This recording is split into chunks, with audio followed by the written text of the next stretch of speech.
నమస్కారం ETV news కి స్వాగతం ముందుగా ముఖ్యాంశాలు ఏపీలో రైల్వే జోన్ కు కేంద్రం శ్రీకారం ప్రధాన కార్యాలయానికి డిసెంబర్లో మోదీ శంకుస్థాపన రైల్వే మంత్రితో భేటీ తర్వాత చంద్రబాబు వెల్లడి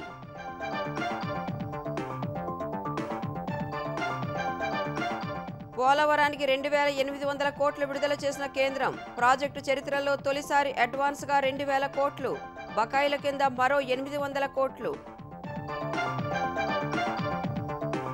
తెలంగాణలో వరద నష్టం పనులకు 11,713 కోట్లు కోరిన రేవంత్ రెడ్డి రాష్ట్ర పునర్విభజన హామీలు అమలు చేయాలని అమిత్ షాకు విజ్ఞప్తి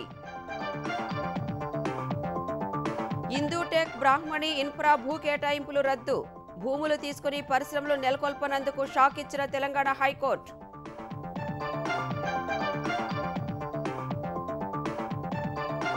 హర్యానా జమ్మూ కాశ్మీర్లో నేడే ఓట్ల లెక్కింపు ఈసీ పటిష్ట ఏర్పాట్లు జేకే లెఫ్టినెంట్ గవర్నర్కు నామినేటెడ్ ఎమ్మెల్యేని నియమించే అధికారంపై దుమారం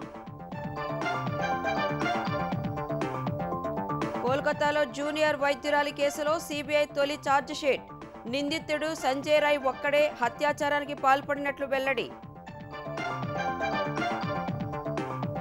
పశ్చిమ బెంగాల్లోని బొగ్గు గనిలో భారీ ప్రమాదం లారీలో తరలిస్తుండగా పేలిన డిటోనేటర్లు 6 మృతి 32 లక్షల చొప్పున ఎక్స్గ్రేషియా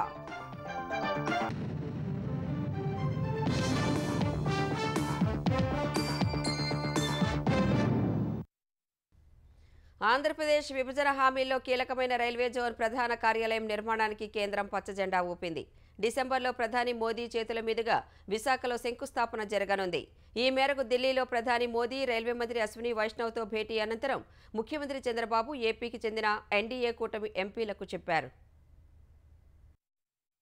కేంద్రం వద్ద పెండింగ్ లో ఉన్న సమస్యల పరిష్కారం కోసం ఢిల్లీ వెళ్లిన ముఖ్యమంత్రి చంద్రబాబు ప్రధాని మోదీని కలిసి అమరావతి పోలవరం నిర్మాణాలకు కేంద్ర సాయం వైజాగ్ స్టీల్ ప్లాంట్ సమస్యకు శాశ్వత పరిష్కారం ఇటీవలి వరదల కారణంగా జరిగిన నష్టాన్ని సరిదిద్దడానికి కేంద్ర సాయం గురించి చర్చించారు కేంద్ర ప్రభుత్వం వికసిత భారత్ 2047 విజన్ కు అనుగుణంగా ఆంధ్రప్రదేశ్ ను తీర్చిదిద్దడానికి ఆంధ్ర 2047 విజన్ డాక్యుమెంట్ రూపొందిస్తున్నామని ప్రధానితో చెప్పారు 2047 నాటికి ఆంధ్రప్రదేశ్ ఆర్థిక వ్యవస్థను $2.4 ట్రిలియన్ స్థాయికి తలసరి ఆదాయాన్ని $43,000 స్థాయికి తీసుకెళ్లాలని లక్ష్యంగా పెట్టుకున్నట్లు వివరించారు ఈ లక్ష్య సాధన కోసం కేంద్రం నుంచి సహాయ సహకారాలు అందించాలని విజ్ఞప్తి చేశారు రాష్ట్ర ఆర్థిక పరిస్థితులు ప్రస్తుతం జరుగుతున్న అభివృద్ధి పనుల్ని వివరించారు రాష్ట్ర అభివృద్ధికి అతి ముఖ్యమైన జాతీయ రహదారుల ప్రాజెక్టులను మంజూరు చేయాలని కోరారు ప్రధానమంత్రి ఉజ్వల యోజనను ఆంధ్రప్రదేశ్లో మరింత మందికి విస్తరించేందుకు చేయూతనందించాలని విజ్ఞప్తి చేశారు అమరావతిలో మౌలిక వసతుల కల్పన ప్రాజెక్టులను వేగవంతం చేయాలని కోరారు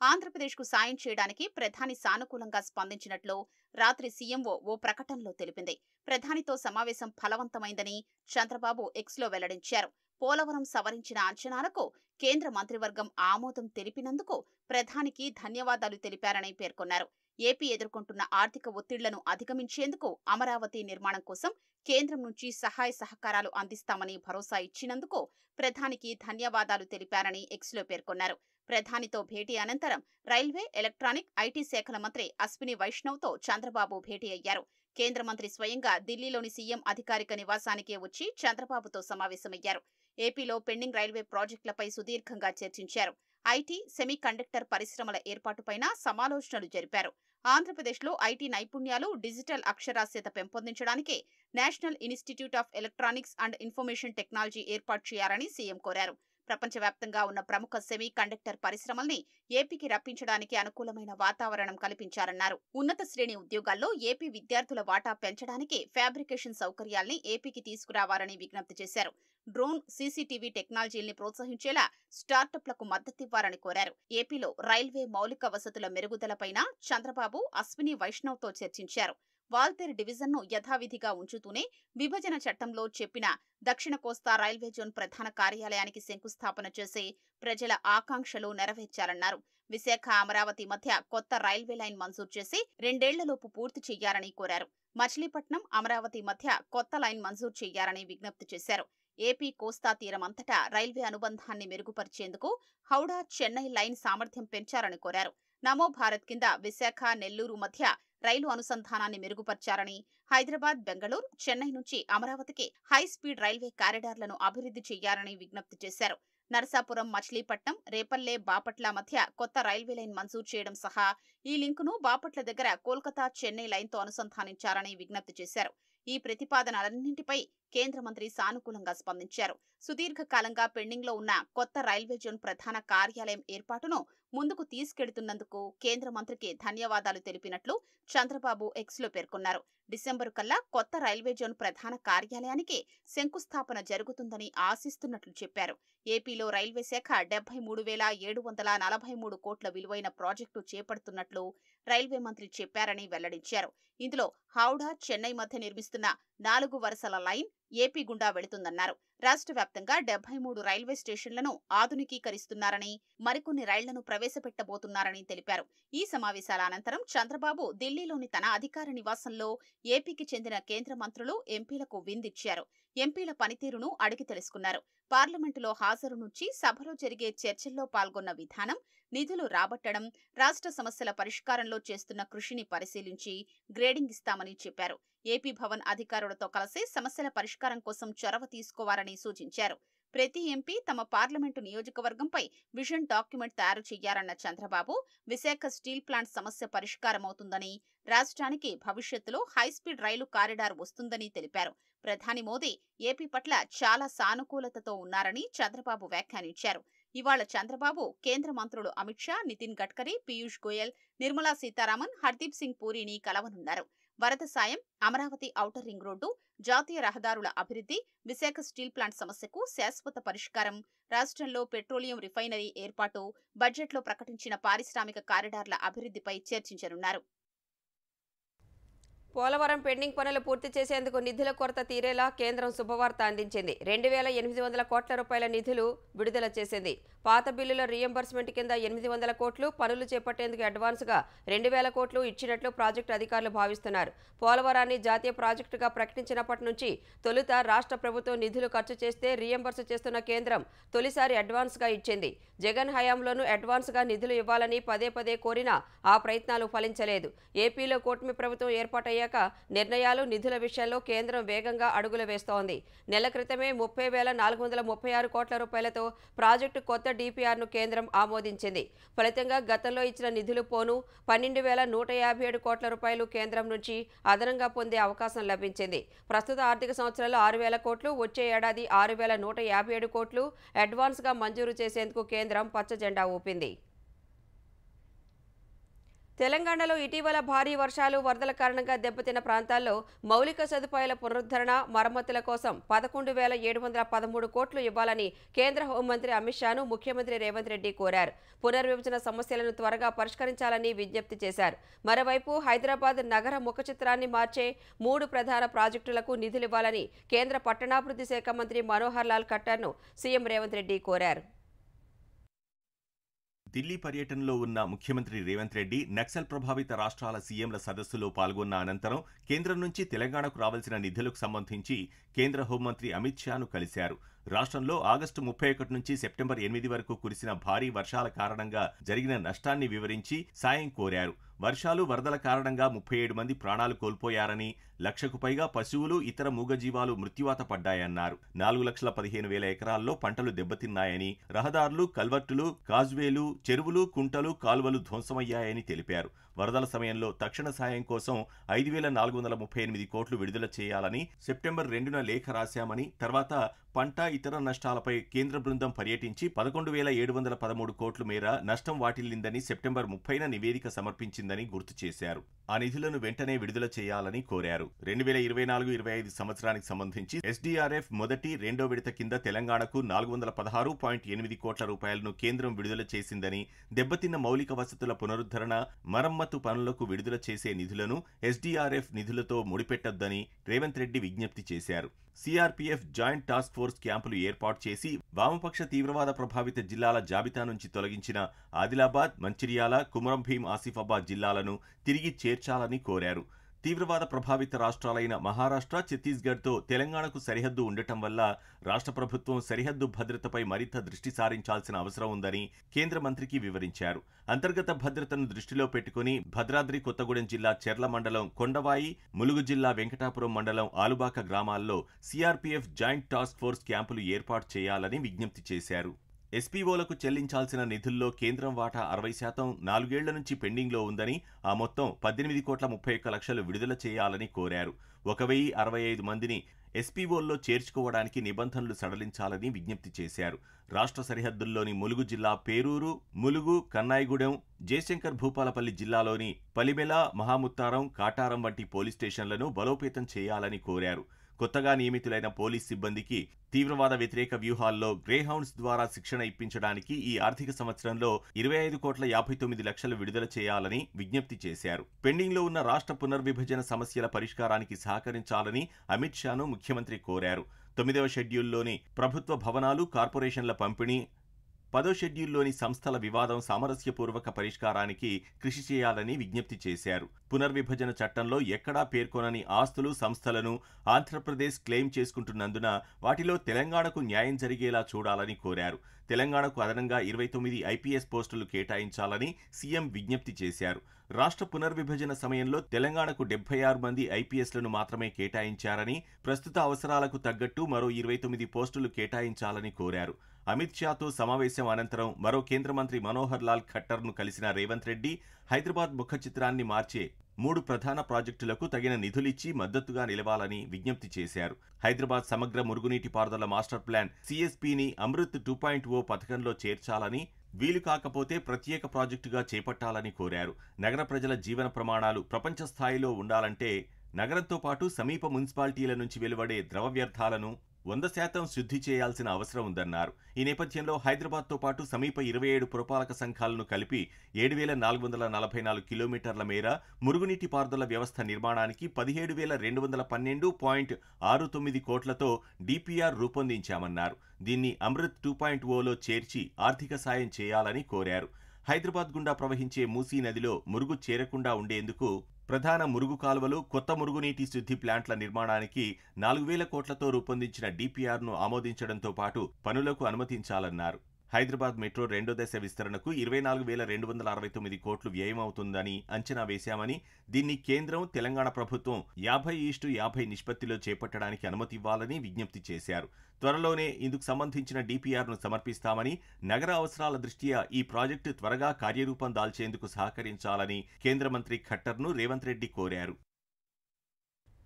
మూసీ ప్రాజెక్టు మూటలు లెక్కలు చెప్పేందుకే సీఎం రేవంత్ రెడ్డి ఢిల్లీ పర్యటనలు చేస్తున్నారని బీఆర్ఎస్ కార్యనిర్వాహక అధ్యక్షుడు కేటీఆర్ ఆరోపించారు. పేద ప్రజల గూడు చెదరగొట్టేందుకు ఢిల్లీలో తన బాసులతో మంతనాలు చేస్తున్నారని విమర్శించారు. సీఎం ఢిల్లీ పర్యటనలతో ప్రజలకు ఏం ప్రయోజనం వనగూరిందో చెప్పాలని డిమాండ్ చేశారు. ఈ మేరకు ఓ ప్రకటన విడుదల చేశారు. సీఎం ఢిల్లీ పర్యటనల కారణంగా తెలంగాణకు వచ్చిన నిధులెన్నో ప్రకటించాలని కేటీఆర్ డిమాండ్ చేశారు. రేవంత్ రెడ్డి పాలనపై కాంగ్రెస్ అధిష్టానం సంతోషంగా లేనందునే పదే పదే పిలుస్తూ చివాట్లు పెడుతున్నట్లుందని అన్నారు. అటు హైరానాతో 2 నెలల్లో హైదరాబాద్ రియల్ ఎస్టేట్ రంగం కుదేలైందని కేటీఆర్ ఎక్స్లో పోస్ట్ చేశారు. రిజిస్ట్రేషన్లు తగ్గి ఆదాయం పడిపోయిందని పేర్కొన్నారు. తెలంగాణకు గుండెకాయ వంటి హైదరాబాద్ను కాపాడుకోవడం చేతగాక సామాన్యులపైకి బుల్డోజర్స్ పంపి భయాన్ని సృష్టిస్తున్నారని కేటీఆర్ మండిపడ్డారు. హర్యానా, జమ్మూ కాశ్మీర్ అసెంబ్లీ ఎన్నికల ఫలితాలు నేడు వెలువడనున్నాయి. ఈ ఉదయం 8 గంటల నుంచి ఓట్లు లెక్కించనున్నారు. ఎలాంటి అవాంఛనీయ సంఘటనలు జరగకుండా లెక్కింపు కేంద్రాల వద్ద 3 అంచెల భద్రతను ఏర్పాటు చేశారు. హర్యానాలో 10 ఏళ్లుగా అధికారంలో ఉన్న బీజేపీకి, ప్రతిపక్ష కాంగ్రెస్ పార్టీకి మధ్య ఎన్నికల్లో ప్రధాన పోటీ జరిగింది. ఆర్టికల్ 370 రద్దు, కేంద్ర పాలిత ప్రాంతంగా చేసిన తర్వాత జమ్మూ కాశ్మీర్లో తొలిసారి జరిగిన అసెంబ్లీ ఎన్నికల ఓట్లను ఇవాళ లెక్కించనున్నారు. జమ్మూ కాశ్మీర్ అసెంబ్లీలో మొత్తం 90 స్థానాలు ఉండగా 873 మంది పోటీ పడ్డారు. తీవ్రవాద ముప్పు నేపథ్యంలో ఓట్ల లెక్కింపు కోసం జమ్మూ కాశ్మీర్ వ్యాప్తంగా కట్టుదిట్టమైన భద్రతా ఏర్పాట్లు చేశారు. మొత్తం 3 విడతల్లో జరిగిన ఎన్నికల్లో కాంగ్రెస్, నేషనల్ కాన్ఫరెన్స్ కూటమి, పీడీపీ, బీజేపీ హోరాహోరీ తలపడ్డాయి. జమ్మూ కాశ్మీర్లో నామినేటెడ్ ఎమ్మెల్యేల అంశం చర్చనీయాంశంగా మారింది. ఇవాళ వెలువడే ఫలితాల్లో హంగ్ అసెంబ్లీ ఏర్పడితే నామినేటెడ్ ఎమ్మెల్యేలు అత్యంత కీలకంగా మారే అవకాశం ఉందని నిపుణులు చెబుతున్నారు. నామినేటెడ్ ఎమ్మెల్యేలను లెఫ్టినెంట్ గవర్నర్ నియమిస్తే బీజేపీకే లబ్ధి కలిగే అవకాశం ఉందనే అభిప్రాయం వ్యక్తం చేస్తున్నారు. అయితే మంత్రిమండలి సిఫార్సు లేకుండా నామినేటెడ్ ఎమ్మెల్యేలను నియమించే అధికారం లెఫ్టినెంట్ గవర్నర్కు ఉంటుందా అనేది చర్చనీయాంశంగా మారింది.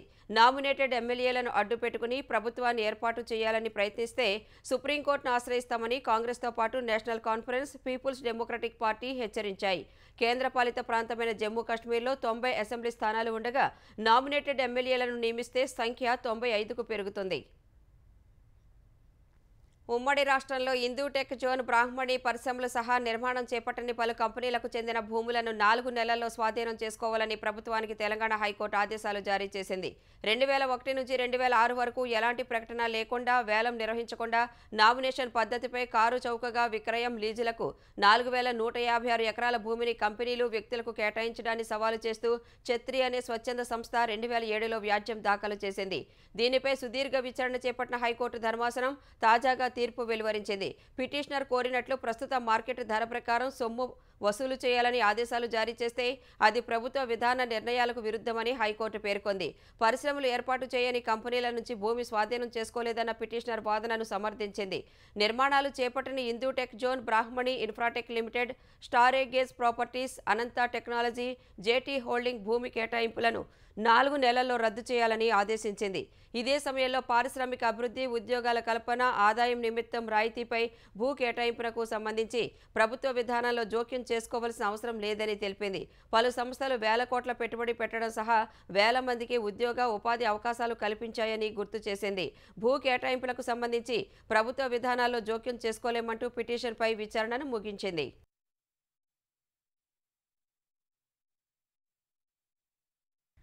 తెలంగాణలో బీసీ, ఈబీసీ విద్యార్థులకు ఉపకార వేతనాలు, బోధనా రుసుముల బకాయిలు చెల్లించేందుకు ప్రభుత్వం 1502 కోట్ల రూపాయలు విడుదల చేసింది.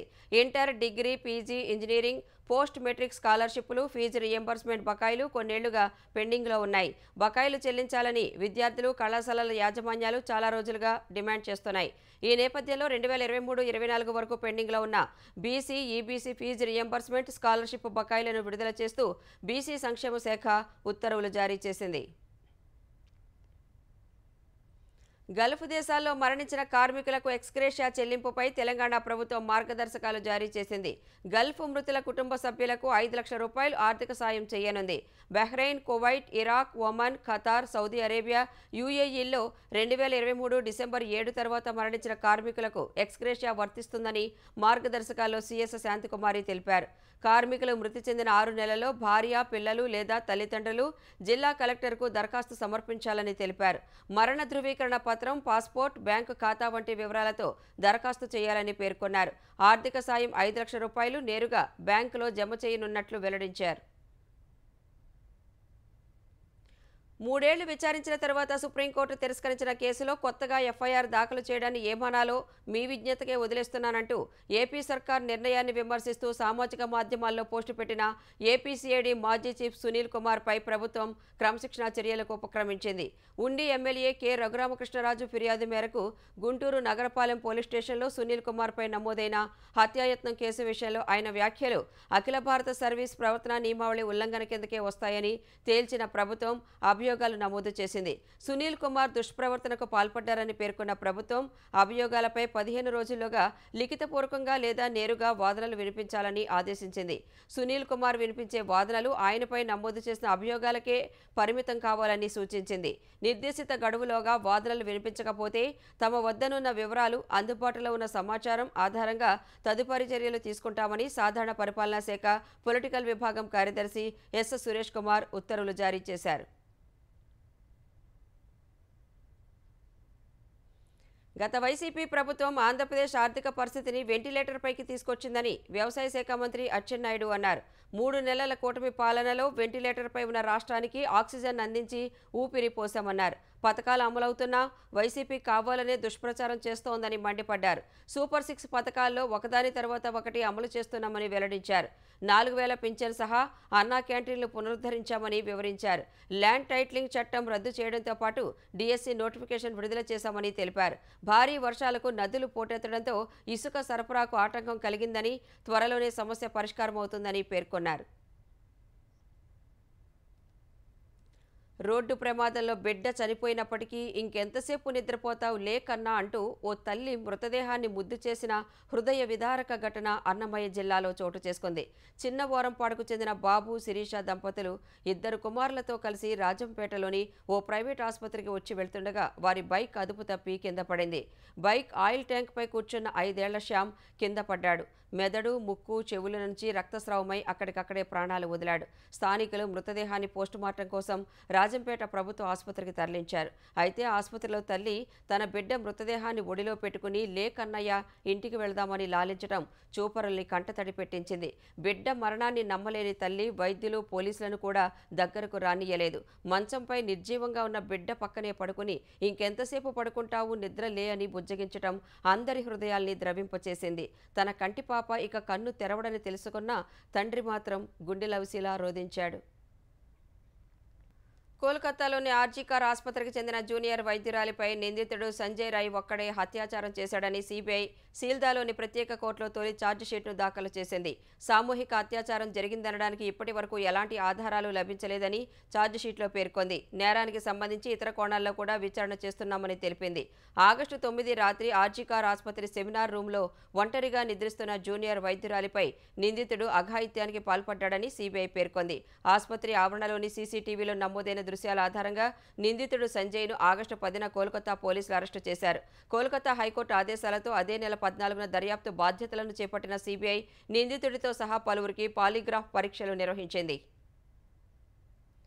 పశ్చిమ బెంగాల్ బీర్భూమ్ జిల్లాలోని ఓ బొగ్గు గనిలో భారీ పేలుడు సంభవించింది. బొగ్గు గనిలో పేలుళ్ల కోసం లారీలో డిటోనేటర్లు తరలిస్తుండగా ప్రమాదవశాత్తు పేలి 6 కార్మికులు మృతి చెందారు. మరో 3 తీవ్రంగా గాయపడగా వారి పరిస్థితి విషమంగా ఉందని అధికారులు తెలిపారు. కోల్ బ్లాక్లోని డంపింగ్ యార్డ్లో ప్రమాదం జరిగిందని West Bengal power development corporation limited chairman P B Salim చెప్పారు. ప్రమాదానికి గల కారణాలపై దర్యాప్తు చేపట్టామని వెల్లడించారు. మృతుల కుటుంబాలకు 32 లక్షల రూపాయల చొప్పున ఎక్స్గ్రేషియా అందిస్తామని పశ్చిమ బెంగాల్ ప్రధాన కార్యదర్శి మనోజ్ పంత్ వెల్లడించారు.